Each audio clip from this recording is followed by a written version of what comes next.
What's up, YouTube? What's up? Today's going to be a pretty short stream, I think. The main thing I want to go over is I got this new webcam, or not webcam, well I guess it's a webcam. We're on the web. It's a camera. It's a document camera. So I just wanted to test this out. But I figured while I test out the document camera, might as well go ahead and talk about some stuff and just make a normal video while I'm at it. So let's go ahead and do that. So cool. You can see on the top right of my video here my keyboard in my hands. Probably should clean and fix up my keyboard, but whatever.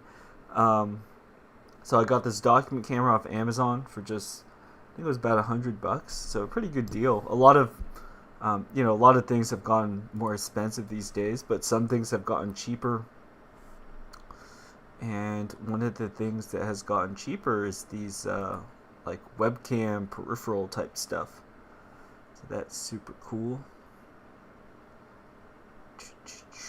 Alright, I'm just gonna pop out the chat on YouTube so I could make sure to monitor that, see if you all are saying anything. You all aren't saying anything. I got plenty of topics to go through. So the topic I picked just now to discuss is what I'm titling here, the privacy trap. So what do I mean by the privacy trap? In fact, let's get right and let's do this. What is the privacy trap? One thing that internet security weenies like to market is privacy.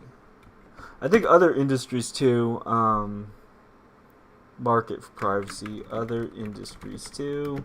Let's give an example, such as the hospitality industry. Might also market different sorts of privacy, e.g. a private suite at an exclusive rate.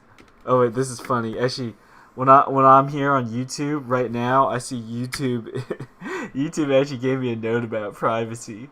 So I'll just write this up. We're gonna go meta. We're gonna write what YouTube is telling me while I do YouTube. So YouTube just told me, and this is when I use the pop-out chat. YouTube said, "Welcome to live chat. Remember to," and I'll bold this, "guard your privacy and abide by our community guidelines." So that's interesting. And then really quick, we might have actually looked up this word before, but I'll do it one more time. Let's look up the definition of privacy. Go to Wiktionary.com. Check out privacy. What's privacy about?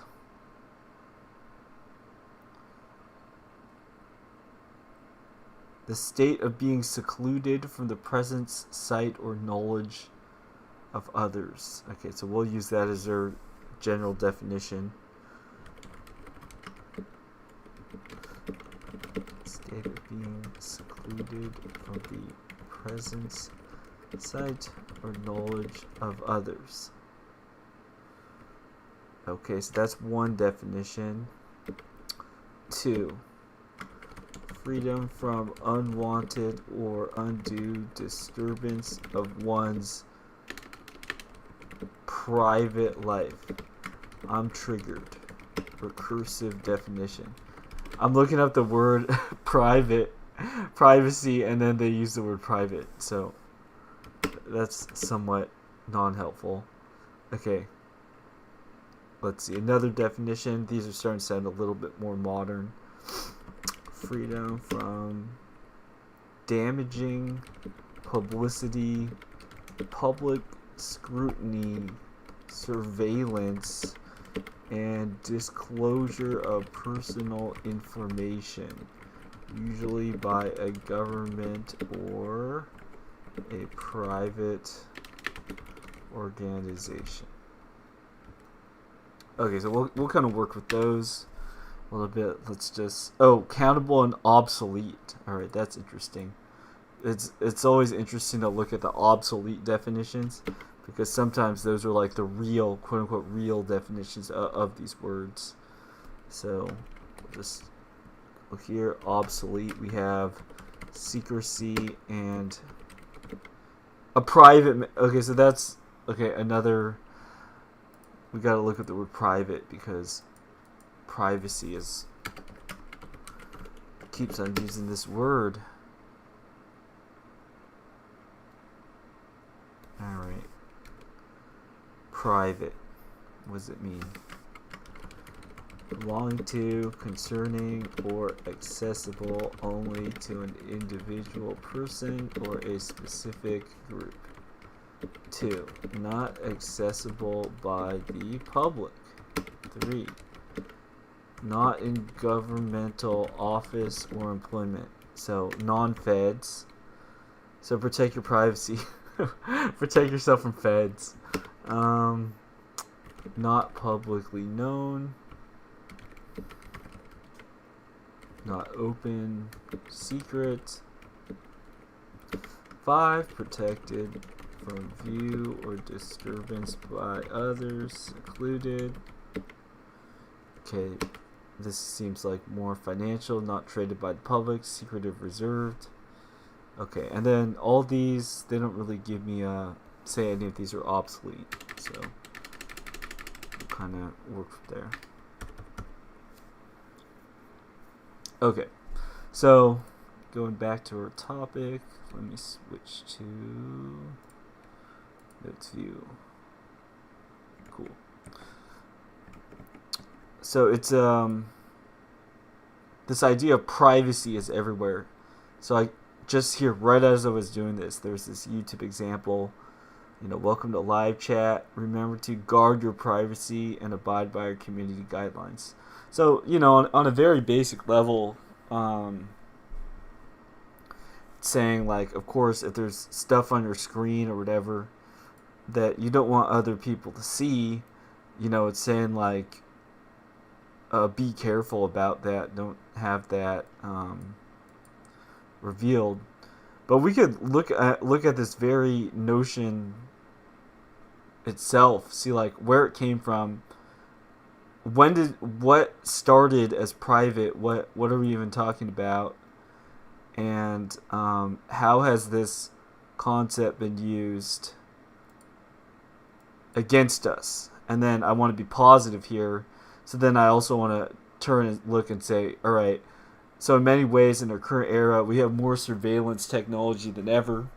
So then a question I have is like, how do we use the kind of the war on privacy, whatever you want to call it? How do we turn this thing on its head and actually use the surveillance tools that are available for our benefit? So for example, my project right here on YouTube is, if there's stuff I'm thinking about or writing about or working on anyways, why not just share it with other people? And it's like ridiculously easy to use OBS, to buy a document camera, to use free LibreOffice software to do all this stuff, and put it up. And it's only thanks to the to the surveillance state that I'm basically able to do it. It's like, all right, you guys at Big Tech, you've gone ahead and you set up all this stuff for me.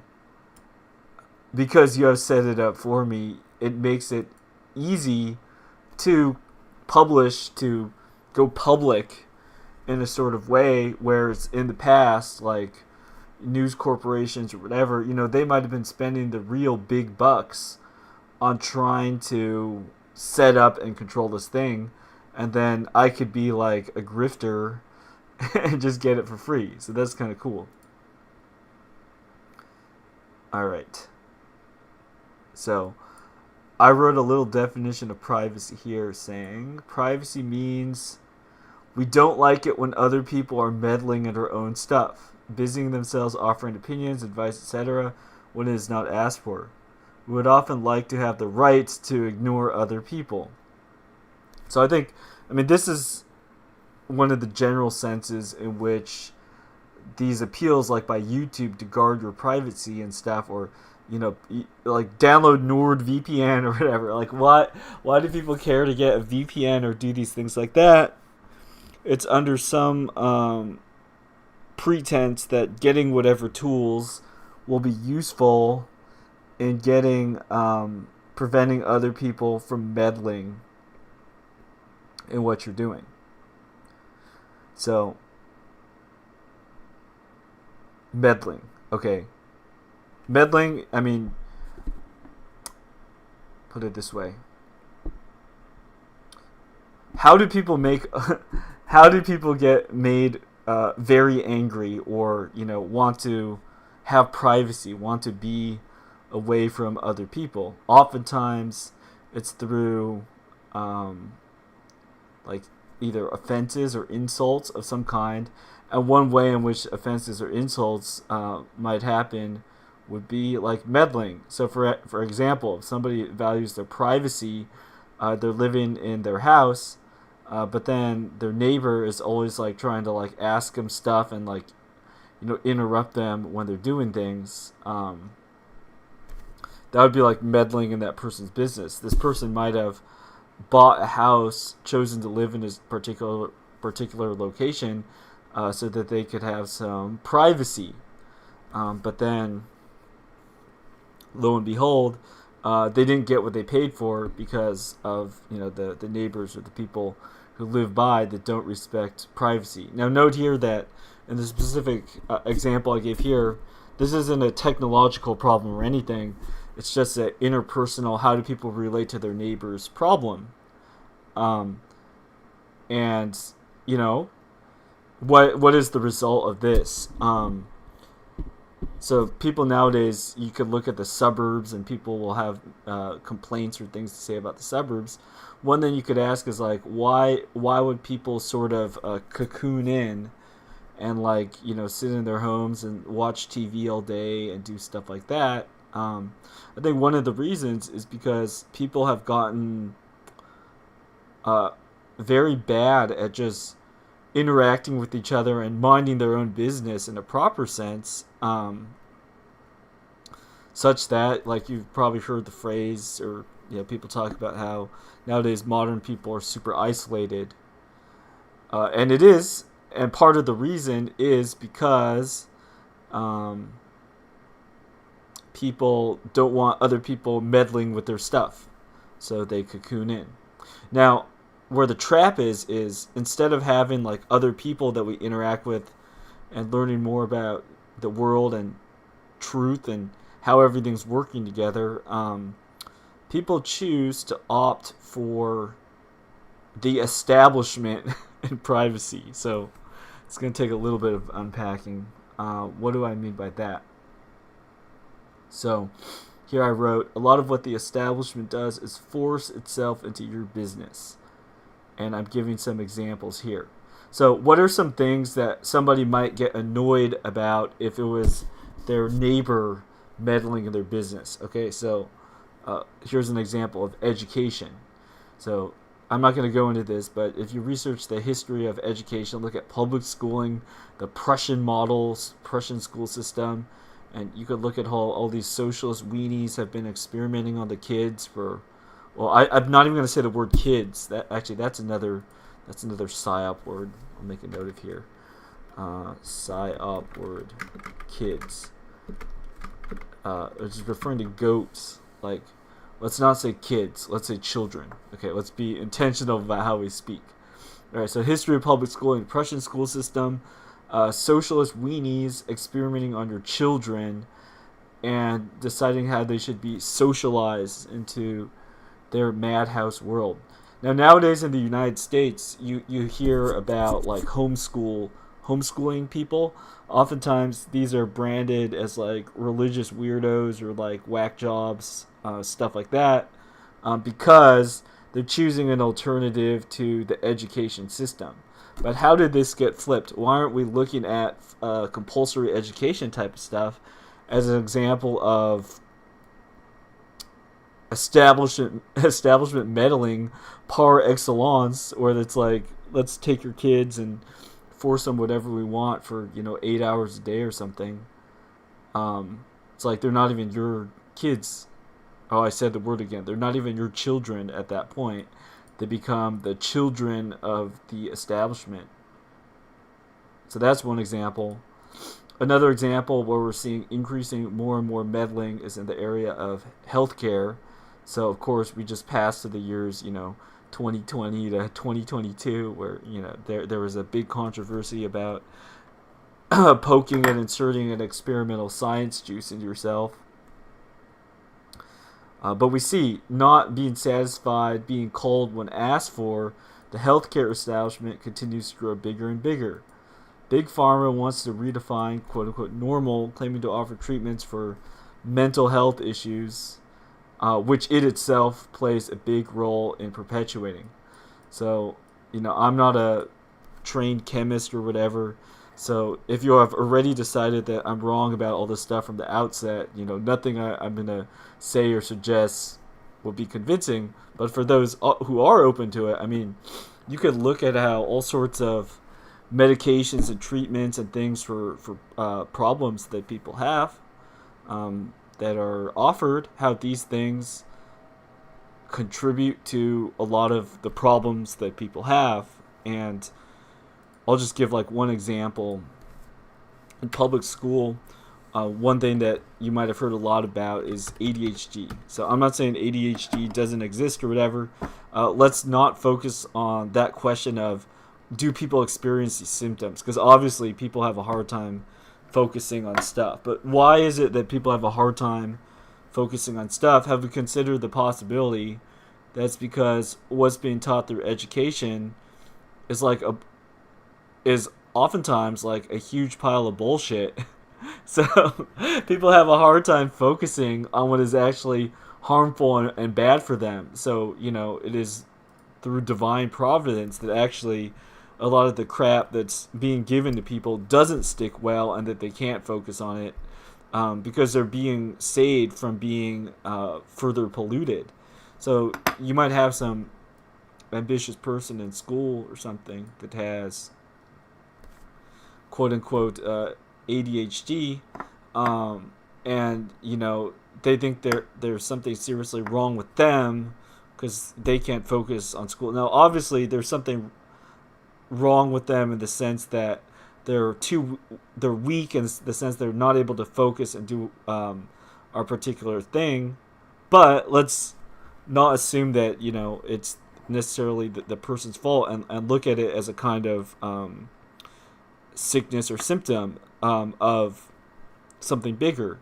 Could it be that they cannot focus and do these things well because they're being forced this unnatural weirdo stuff? It's just like, if you can't subsist only eating Chef Boyardee, raviolis in the can, does that mean that you have stomach problems and there's something messed up with you?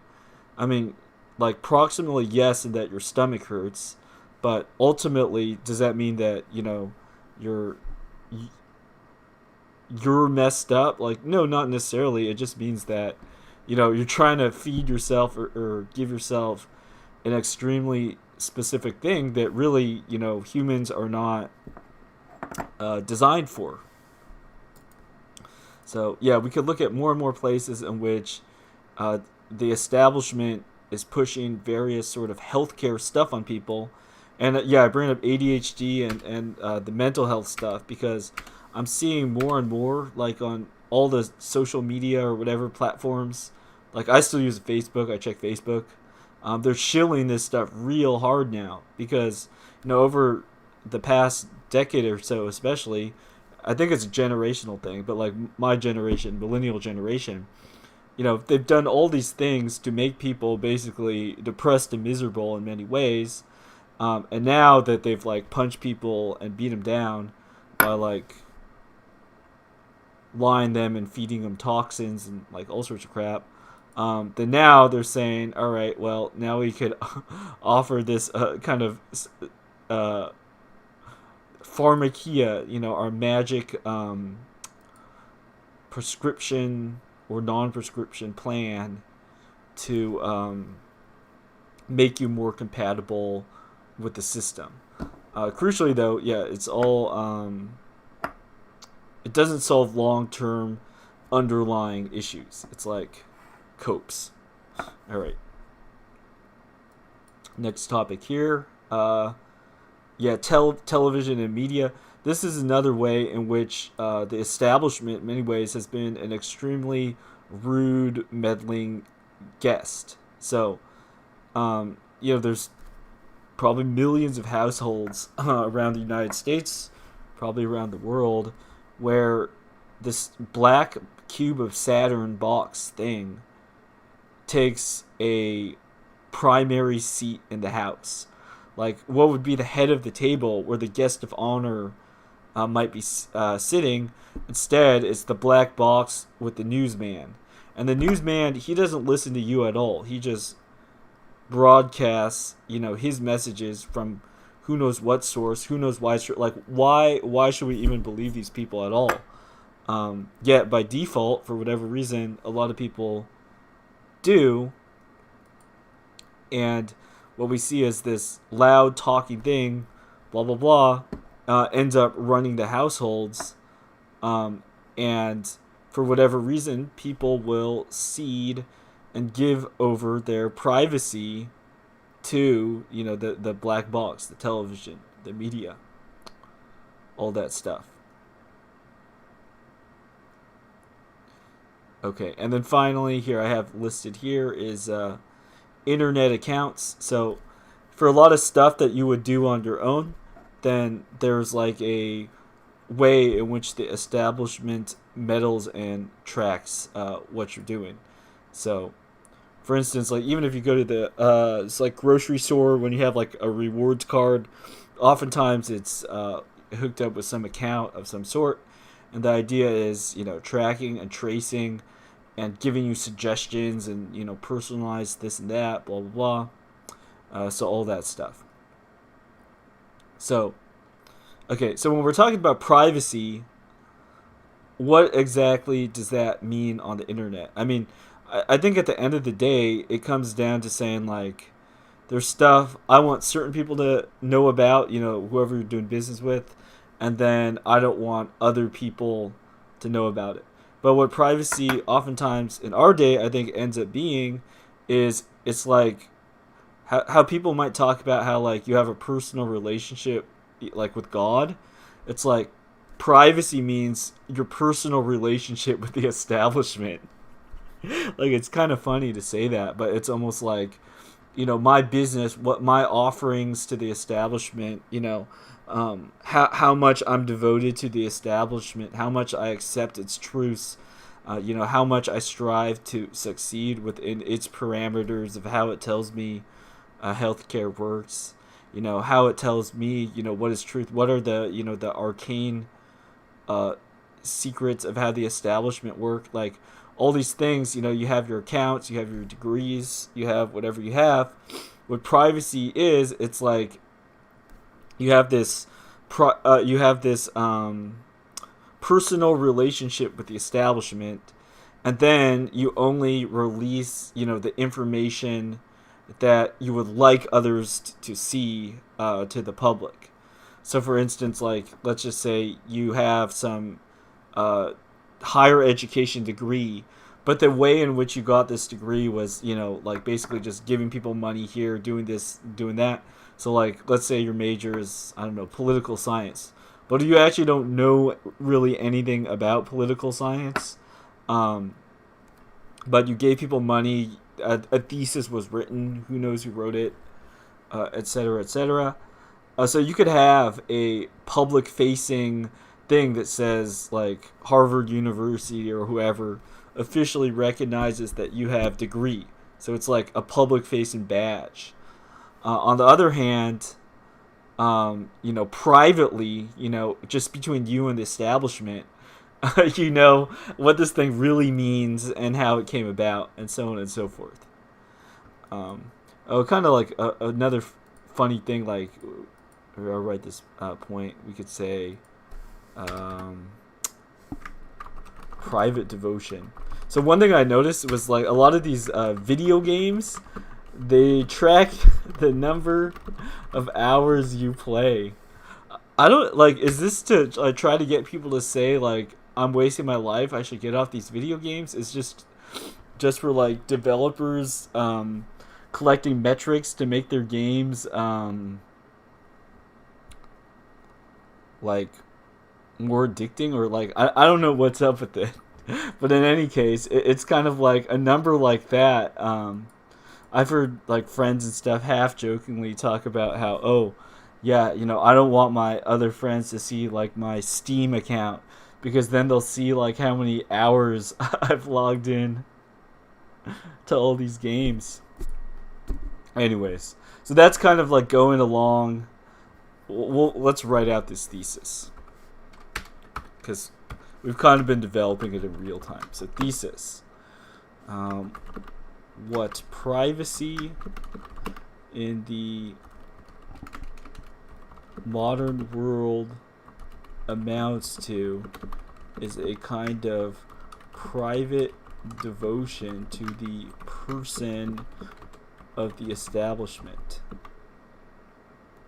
One can choose which acts of quote-unquote piety are displayed publicly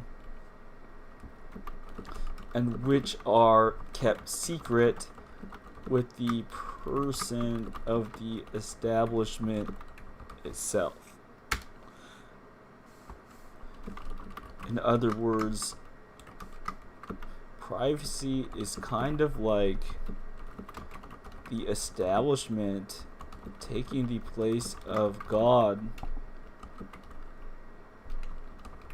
in someone's life, and rather than it being up to his will to decide what is and isn't revealed, and when one adjusts privacy settings to decide this for themselves. It is the kingdom of each person's self-rule with a custom lowercase g God tailored to their preferences. Okay, so that's there. We have our spicy thesis here. Let's get this written. And we can modify this as we see fit, if it's useful. Okay, cool.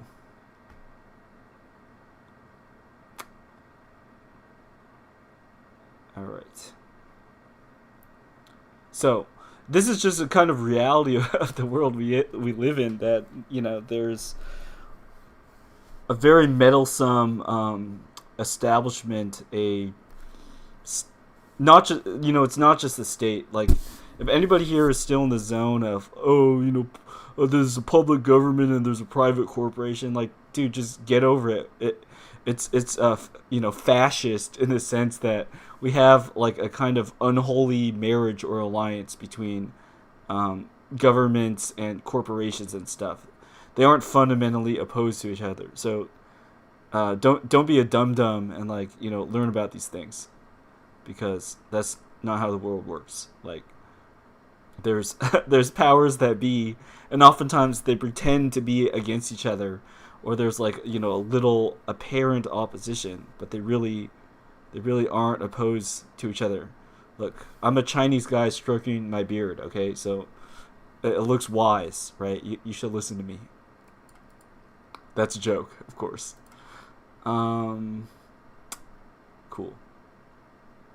Okay, so we have all this stuff that's in place.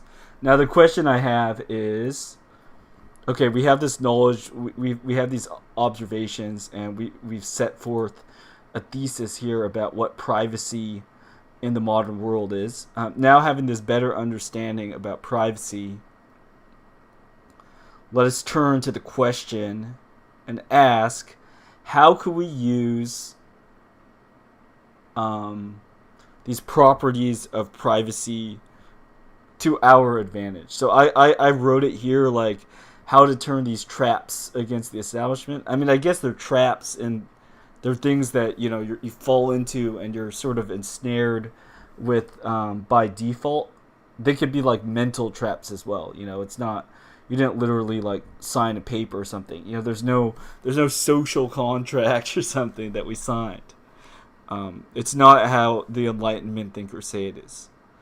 But there is a big thing called the establishment, and we have to deal with it. So what are some productive ways to deal with this whole state of affairs with privacy, huge establishment being everywhere, where everybody is like their own, weird little pagan, racking up hours of devotion to their, personalized feed.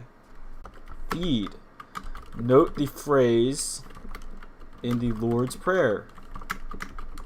Give us this day our daily bread. And we'll note much more to be said on this phrase. Interesting words. And we can note that the feeds of social media take the place of what people in the past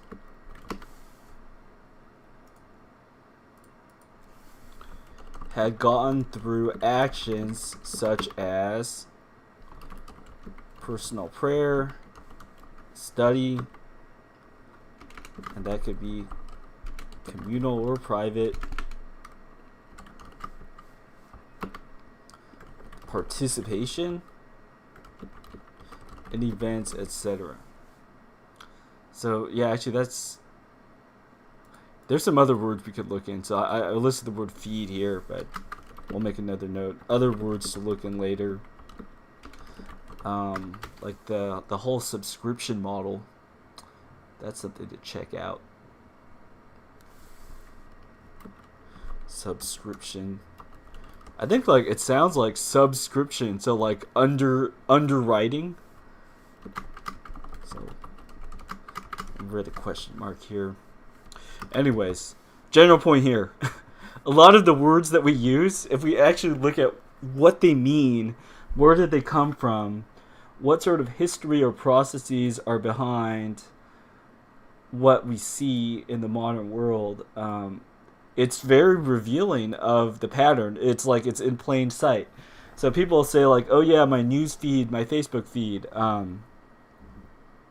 When I say these words, it's nothing strange. These are common things that people might say or mention all the time.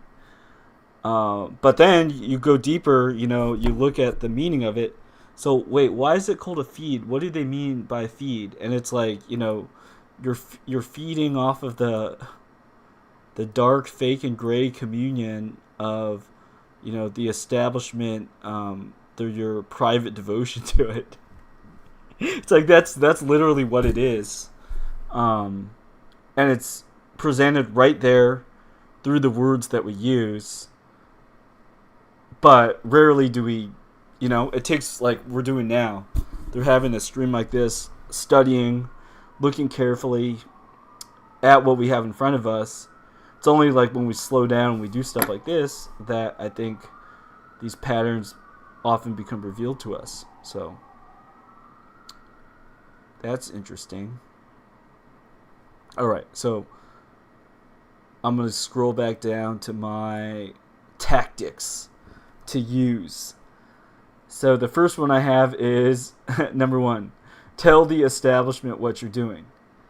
Practice obedience, so at least another person knows what you're doing and wills your success in such and such endeavor.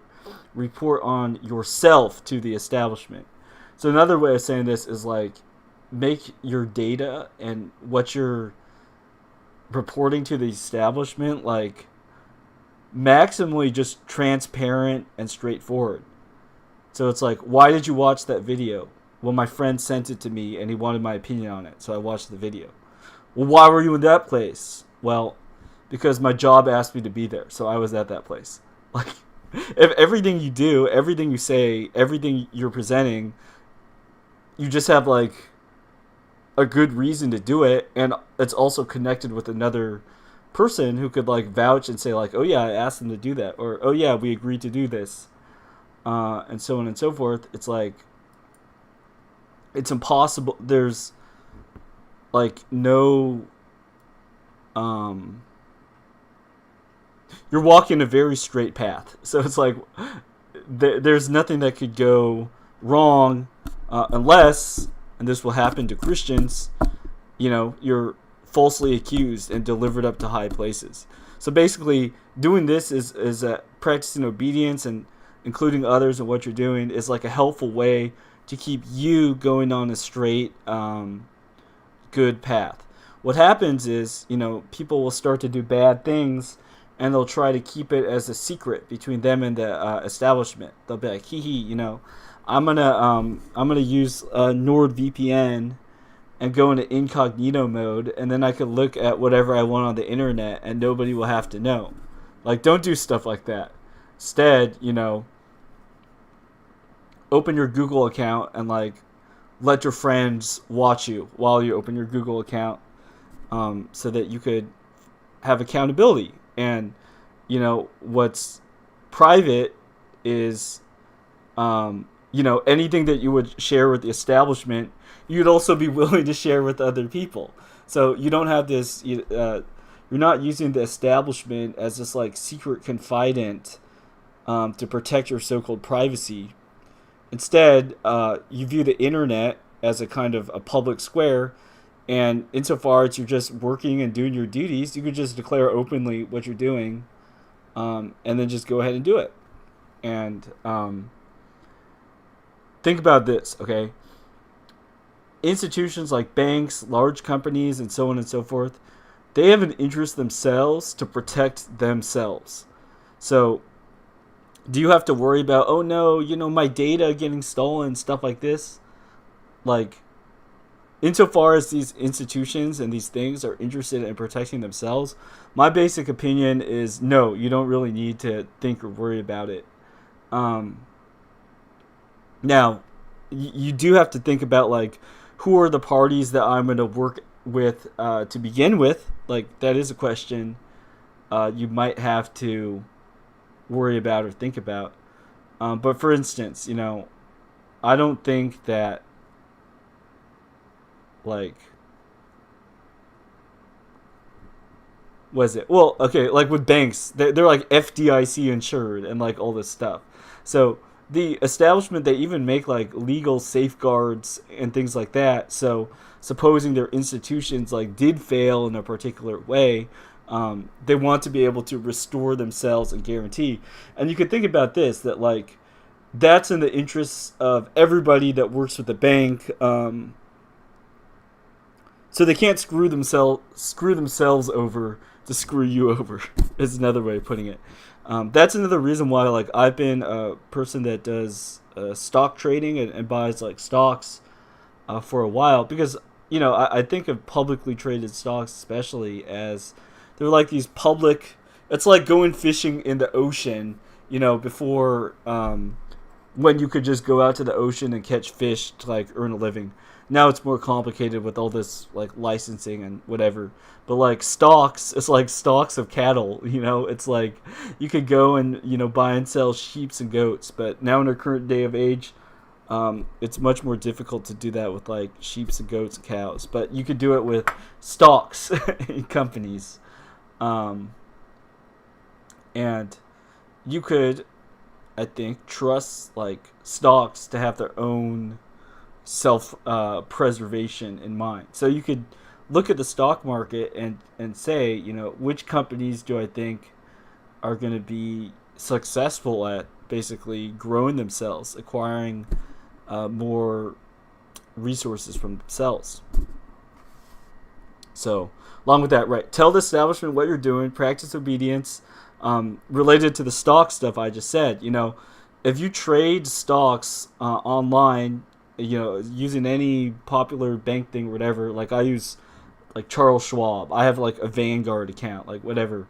If you use these things, obviously they're tracing and tracking everything you do, because that's the whole point of those platforms. It's like they log and they record all the transactions that you're doing with money, and so because they're doing that, then you could actually get paid with your establishment credits, establishment tokens, if you play that game well. And participating in a marketplace is just practically, it's something, unless you're living in somewhere that's really isolated, this is just practically something that everybody has to do. So something like that, right? There's no problem like just telling the establishment what you're doing it publicly, and so on and so forth, because that's kind of what the whole system is built to do. And so insofar as the actions you're doing are lawful and good, like free choices that you could take that are within your authority, the system is set up to help you do that. So not worrying about the privacy and trying to say like, oh yeah, I have like my crypto wallet and I'm gonna like trade with my friends. Like if you want to do that for fun, for your hobby or whatever, like power to you. I'm not gonna like diss on people's projects, but I think there is like a huge practical, useful reason to use the existing establishment tools, and it is one of the ways in which you sort of turn the privacy stuff on its head. Instead of being all worried and nervous and stuff, it's just you just do right, and then you're public about it, and then like it's chill. You're not worried or anxious. It's like it's fine. Okay. Second point I have here: reject the establishment's poison. So along with the first point, you could reject the corruption of the establishment and then tell them about it. So this, I think, especially in our month of June, where we get a more colorful propaganda than normal, I will say this point that all around us now we see all sorts of wacky stuff, but we do not have to accept it. We could pass it by. We could, when it's in our authority, we could put it in the trash can. And you could send this message lawfully to the establishment. Like, I'll give one example. I know that there's some like carnivore fans that watch my show. So this is a note for you meat-eating folk, especially. Isn't it kind of funny at the supermarket where they have that like Beyond Meat stuff, and then you wonder like, does anybody ever buy this stuff, like ever?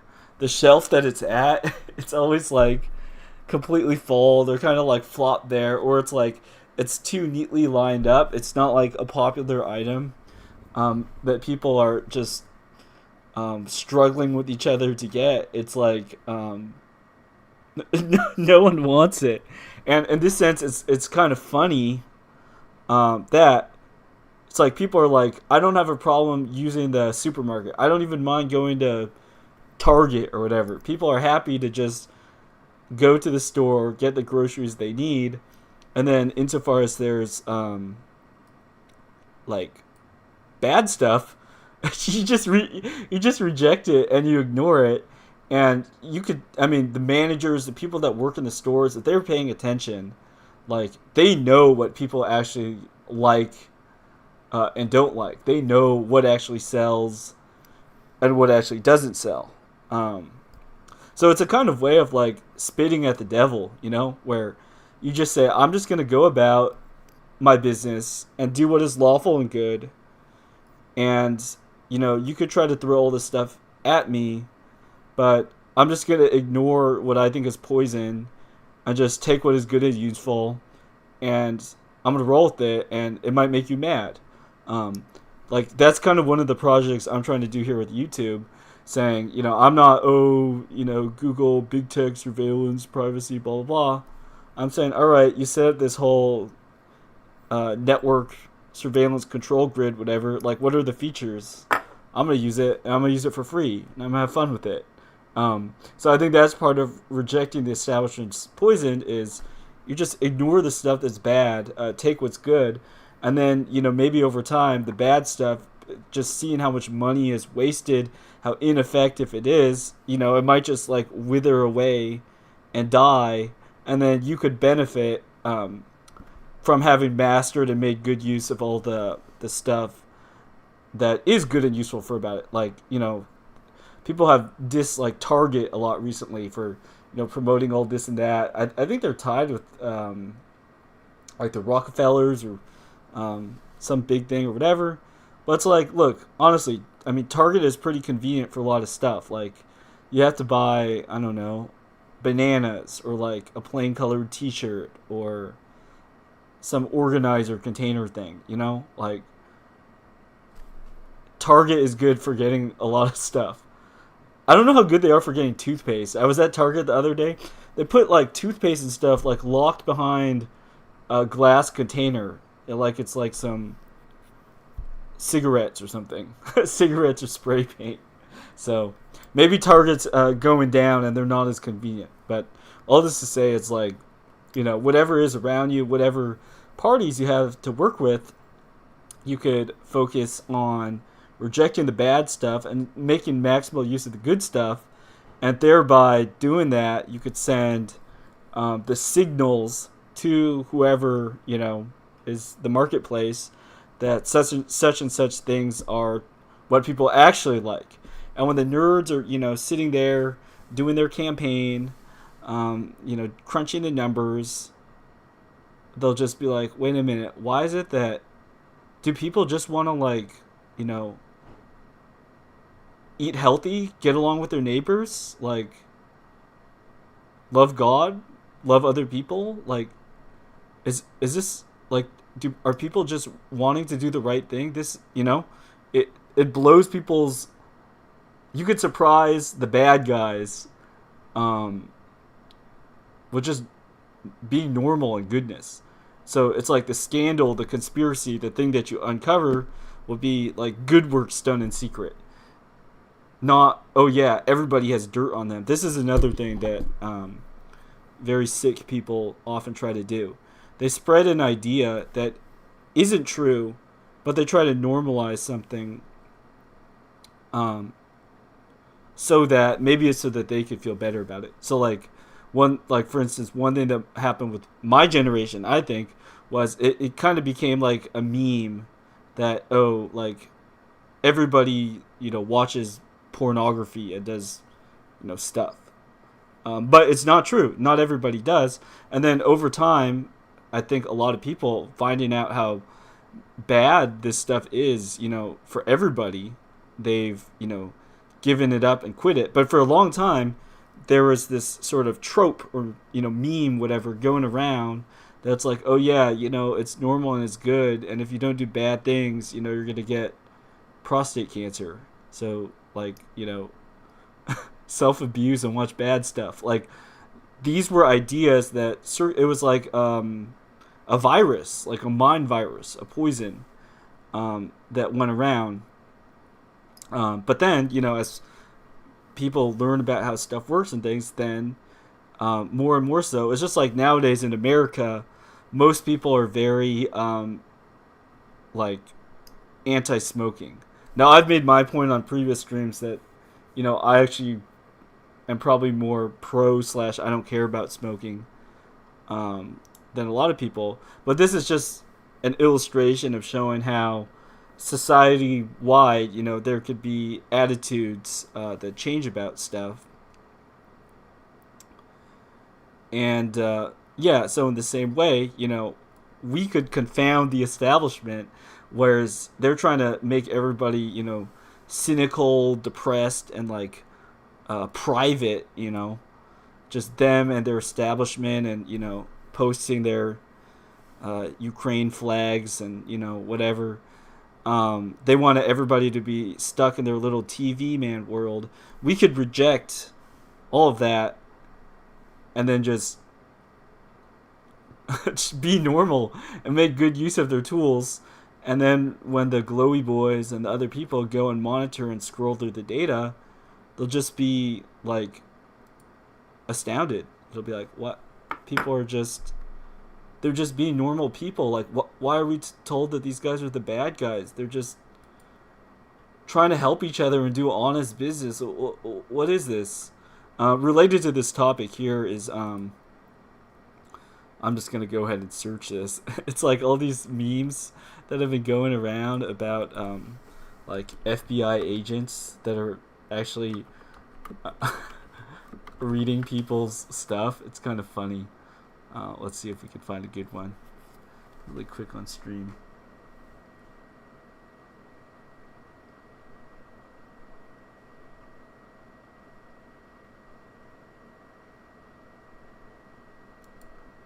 Well, so these are some meta ones. My FBI agent watched me make a meme about FBI agent. No, but there's I'm looking for the ones. I have a couple saved, but I didn't have them prepared. Let's turn on. Oh, look here. We see some VPN shilling things.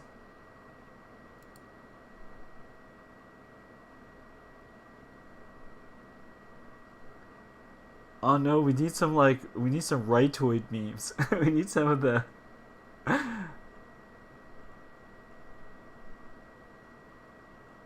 Okay, well, I'll have to find some better ones. If anybody finds any of these, feel free to let me know.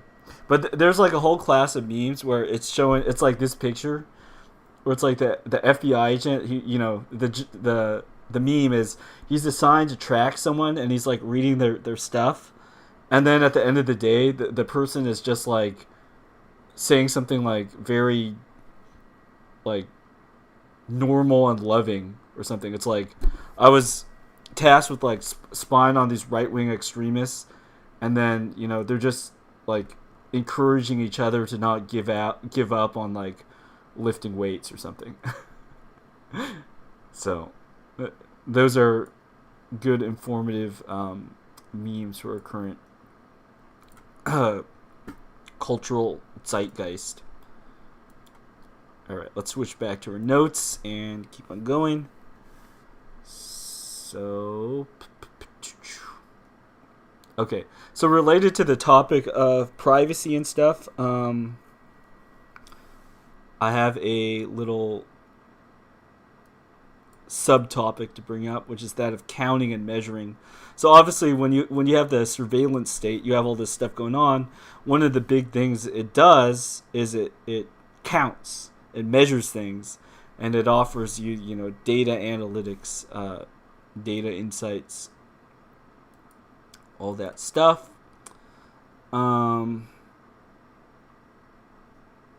So I wrote a principle here, which is measure yourself first, if at all, and don't rush to measure other people. And this is another way in which you could, like another technique, so we'll add that here, in which you could use traps against the establishment. And so I'll give the normies a bone here. So for example, lots of normies use tools like the Apple Watch. Now, I don't personally have an Apple Watch. I know a lot of people who do have Apple Watches and use Apple Watches. I don't mind whatever, it's your choice whether you like it or not. But the point being here is that a lot of people just use, here's another hack, okay? When people are criticizing communist China, just say no you to the Western governments, And you could find like all sorts of stuff that the Western governments do. So I'm gonna search like Chinese brain tracking.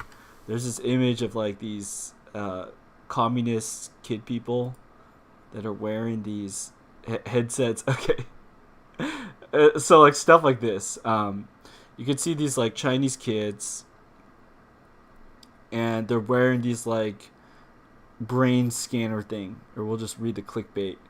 The concept of telekinesis, which is the ability to move objects at a distance through the sheer power of mind, can be a feat to behold. Startup BrainCo has removed that capability from the realm of science fiction into practical applications, some of which it has presented in trade exhibitions. Blah, blah, blah. So what is this? So brainwave tracking startup BrainCo in controversy over tests on Chinese school children. So my point being here is like you could look at something like this, and when you're doing this to like kids or people who are forced, like they don't have much of a say of it, it's like it's kind of messed up, don't you think? Like, would you like it if people did that to your children? Would that be cool to put on brain headgear? So here, I mean, it's a particularly dystopian looking example, but the like the Apple Watch is not so far away from this. It's just one's on your wrist, the other one's on your forehead, but there's still these like monitoring, tracking, peripheral type things.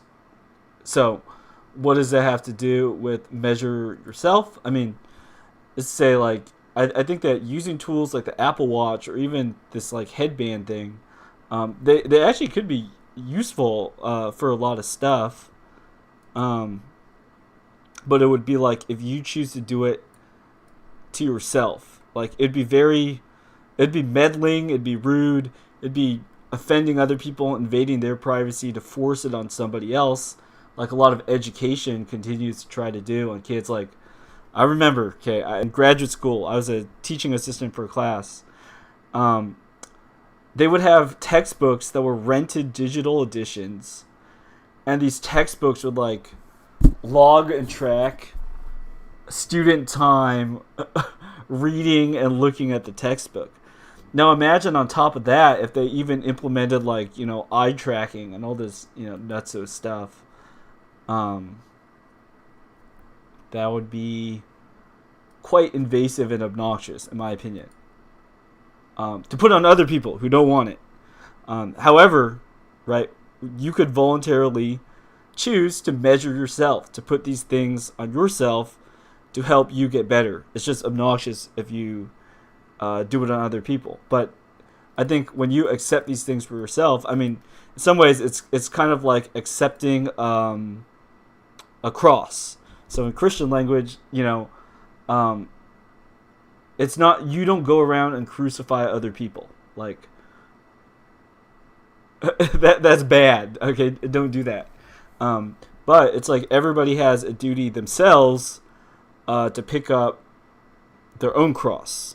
That's every Christian's job.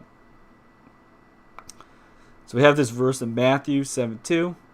For with what judgment you judge, ye shall be judged, and with what measure you meet, it shall be measured to you again. It's just like looking at this.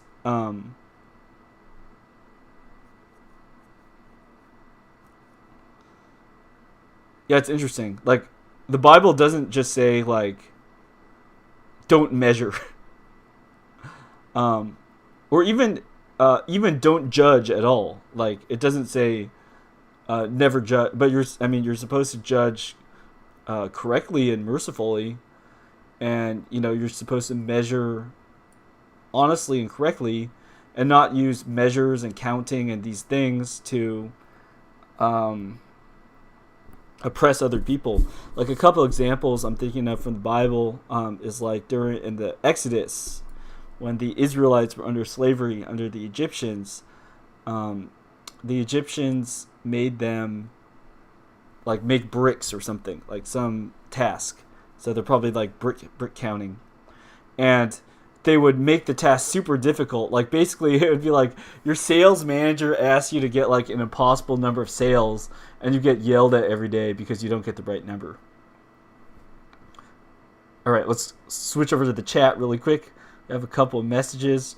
Rockot says, take a shot every time Alan says establishment. We'll go meta here. We aren't counting shots today. Yeah, maybe don't count them. Just take them. I don't know. And Hecka says hello. Hey, what's up, Hecka? Welcome to the stream. Glad to see you joining us today. We're talking about the surveillance state and counting and measuring. Cool. So I think so in our current age, the information age, in many ways, I would say I think the so-called digital, the information age, it's about like counting everywhere, tracking, tracing, having these creeper computer things like everywhere, so that everything is kind of getting quantified. But I think there's a lot of lessons to be learned from all of this. I think that one lesson that we have to learn from all this tracking and tracing stuff is how much it sucks. So I have some notes here. I wrote, we are coerced to toil under measurement. So for example, work performance evaluations. You're only doing these things and stuff because you have to, like quote unquote have to.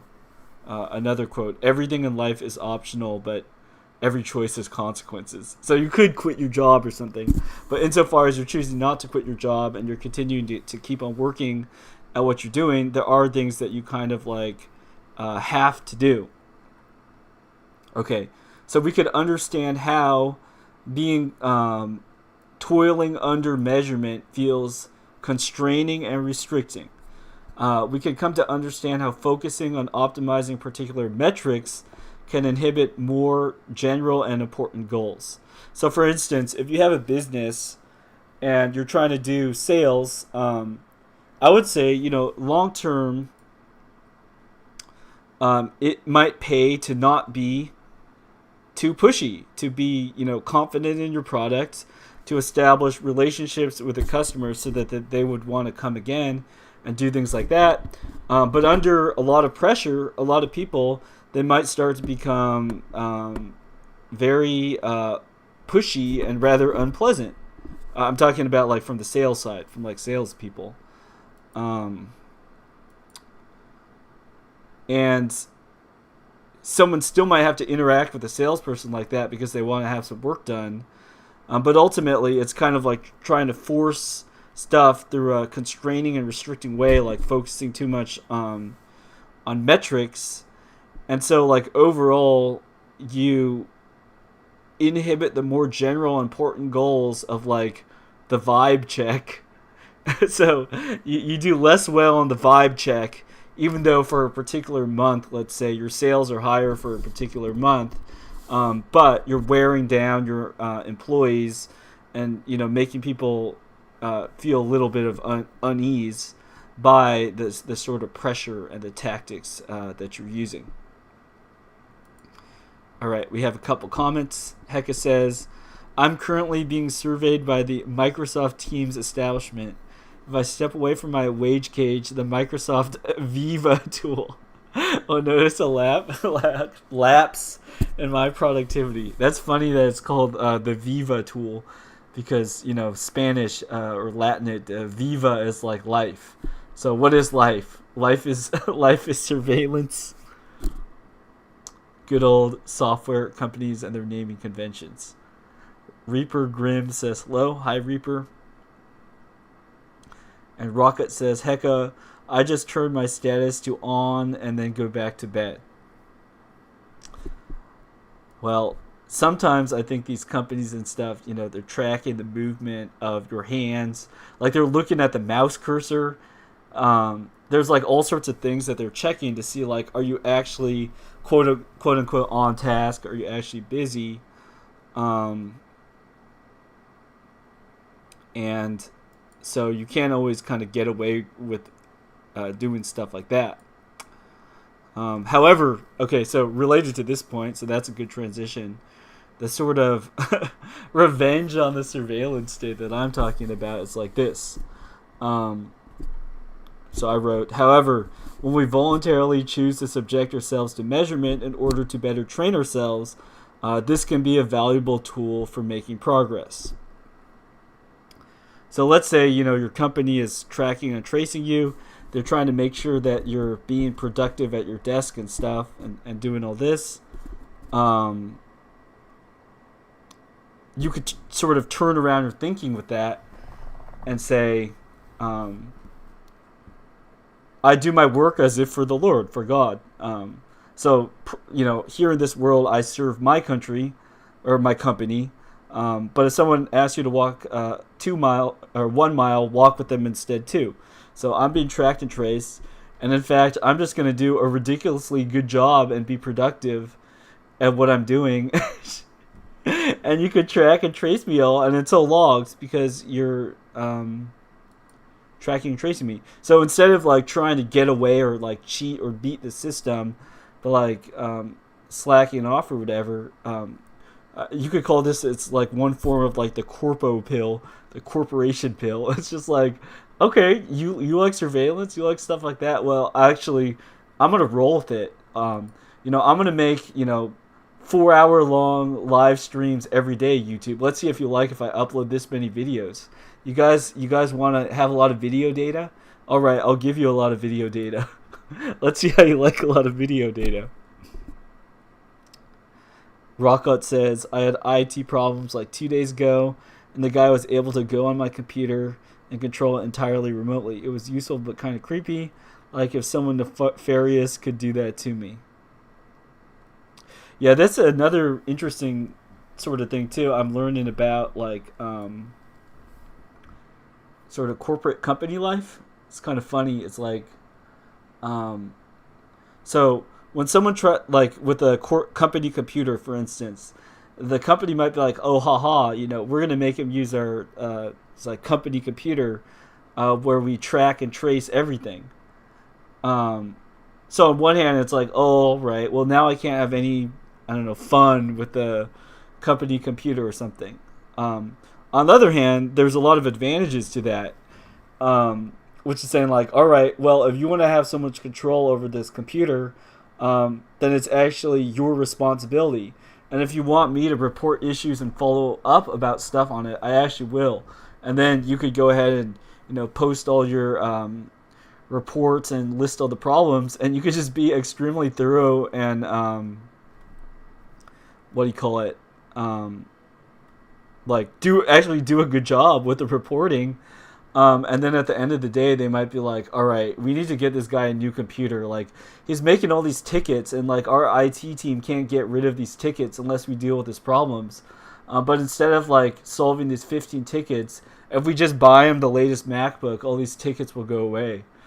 And so by doing what they told you to do, to like, be surveilled, to properly go within these parameters and so on and so forth, you could do it. And then on top of that, instead of going 1 mile with them, you go 20 miles with them, and you just like, you become annoyingly good at what you do,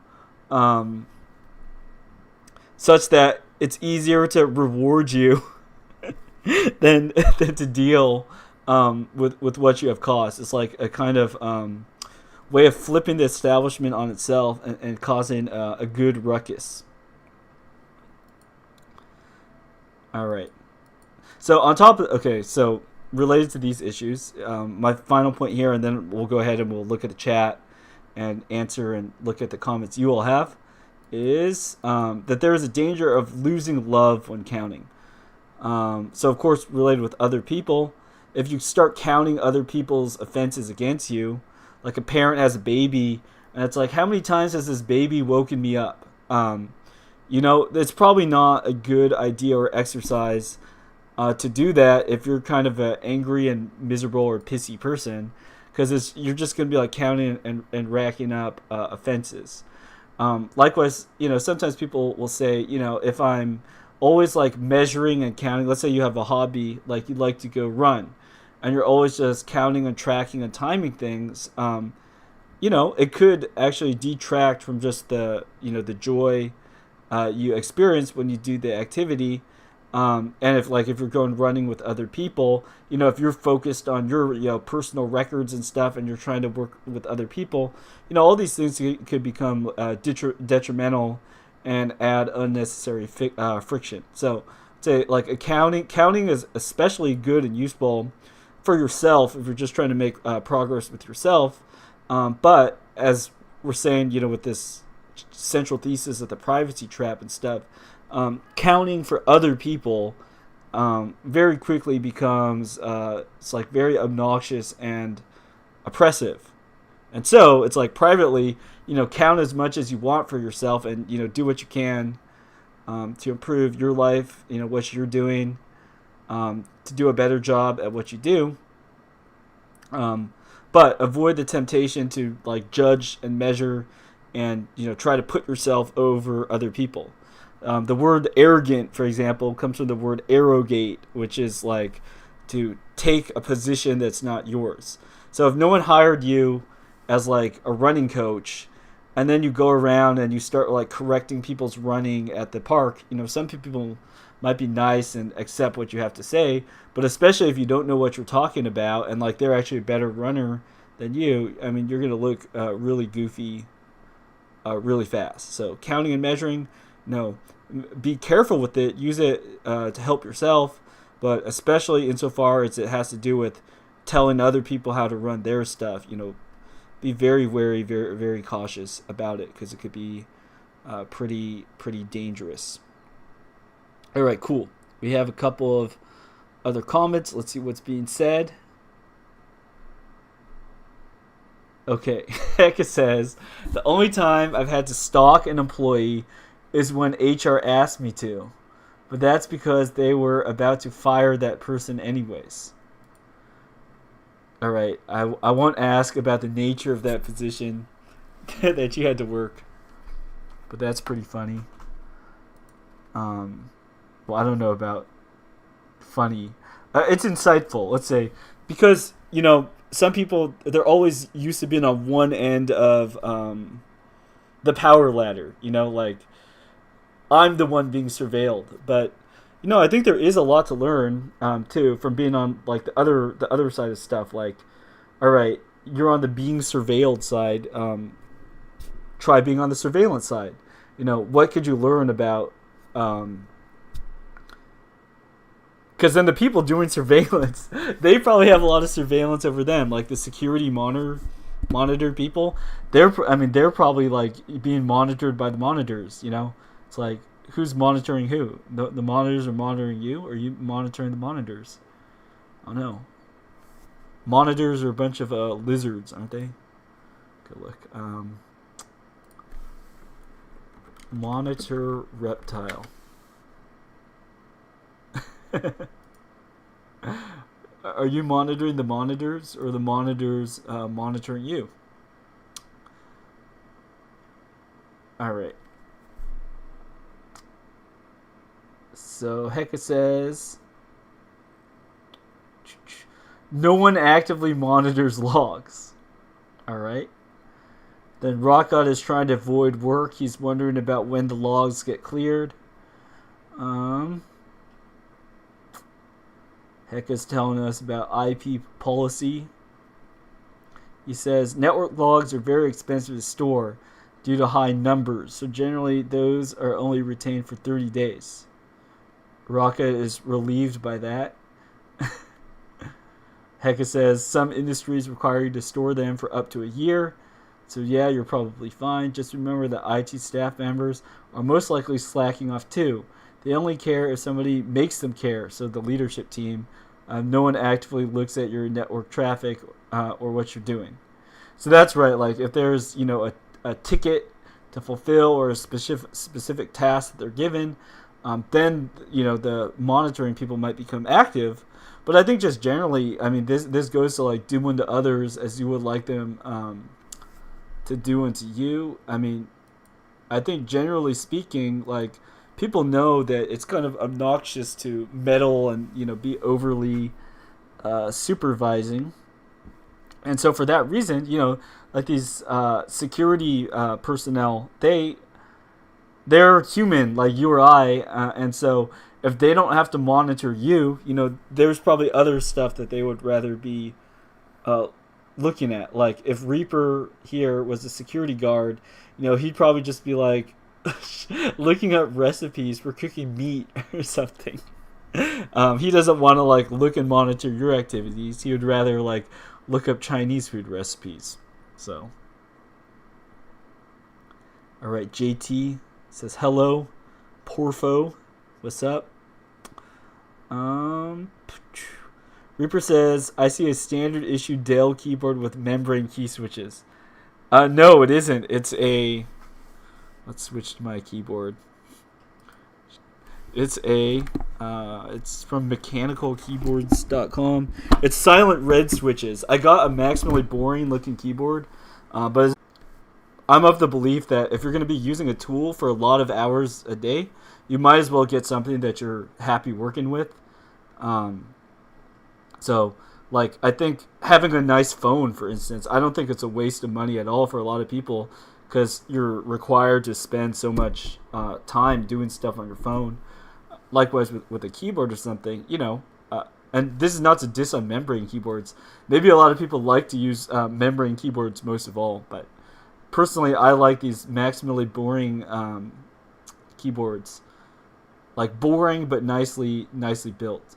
The car I drive is a Prius, so it's like fine, nice and all, won't attract attention, but run smooth and I don't have a problem. So I kind of like pretty boring, standard, stable things. Maybe it's just my personality. All right. Hecka says, anecdote, I'm slacking off right now watching Alan's stream.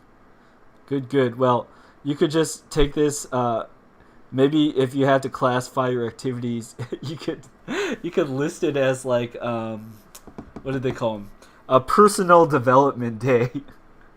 A personal development day, or like, call it like a pilot seminar or something.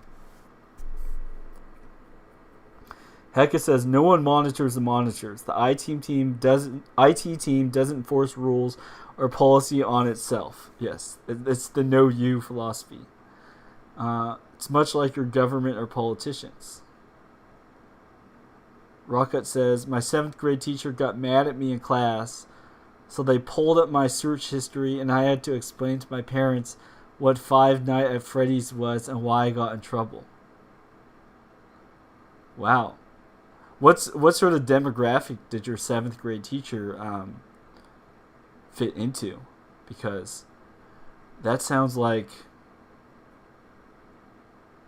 I don't know. That's a pretty like well, let me pull up an example. We'll do some more China talk. In communist China, they had people like write up public accusations of themselves. So let's find this. Communist China denounce. Maybe this will pull it up. Oh, here, it's struggle sessions. So let's look at this. Okay, struggle sessions or denunciation rallies were violent public spectacles in Maoist China, where people accused of being quote-unquote class enemies were publicly humiliated, accused, beaten, tortured by people with whom they were close. Usually conducted at the workplace, classrooms, and auditoriums, students were pitted against their teachers, and friends and spouses were pressured to betray one another, and children were manipulated into exposing their parents. Staging scripts, agitators were prearranged by the Maoists to incite crowd support. The aim was to instill a crusading spirit among the crowd to promote the Maoist thought reform. These rallies were most popular in the mass campaigns immediately before and after the establishment of the People's Republic of China and during the Cultural Revolution. The denunciation of prominent class enemies was often conducted in public squares and marked by large crowds of people who surrounded the kneeling victim, raising their fists and shouted accusations of misdeeds. So I think this one here. So here, 2 leaders of the Communist Party undergo a public criticism session in Harbin's Provincial People's Stadium during Red August.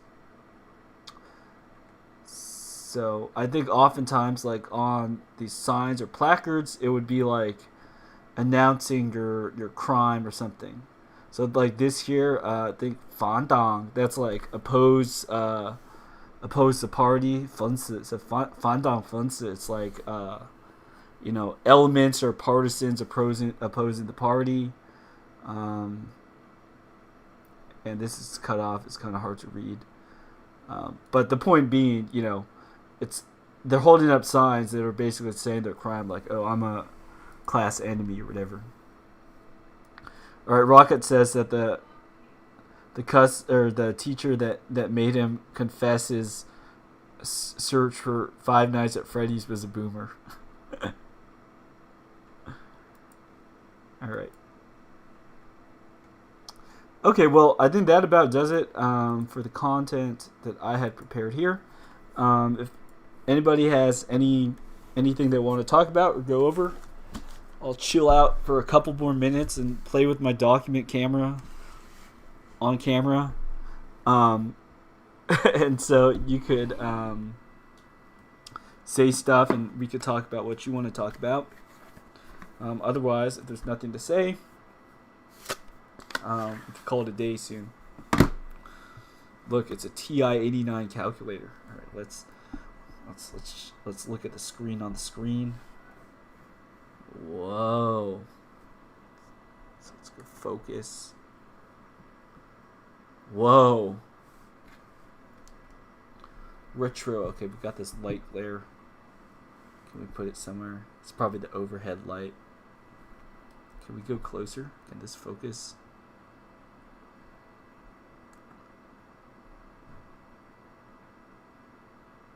Okay, so that's like seeable. Not the best, but I think it's workable. 1 + 1. Enter 2. Alright, we've checked it with science. Texas Instruments. They've done it again. Trying to press the focus button. I think with the lighting it's getting screwed up. Alright, we'll try something else. That was cool. Calculator. Rocket says, "What's with the name change? What is Sacramento Ski?" I was told that my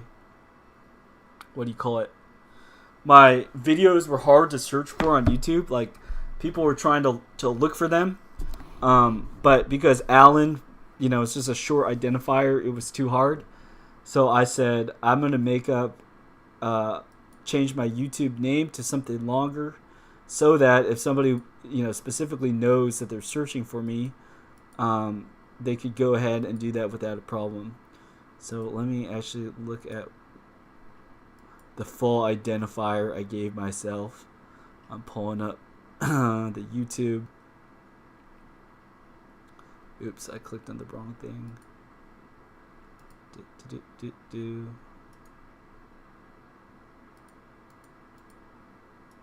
View my own channel. I pulled up in let's go to the Firefox. You could see the public view of my channel.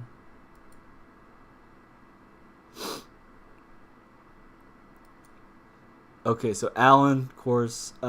So when I got baptized as an Orthodox Christian, this is the name I chose, Porphyry or Porphyrios, after a recently canonized saint. Contact me if you want to know more about him. This is like the Slavic, very explicit.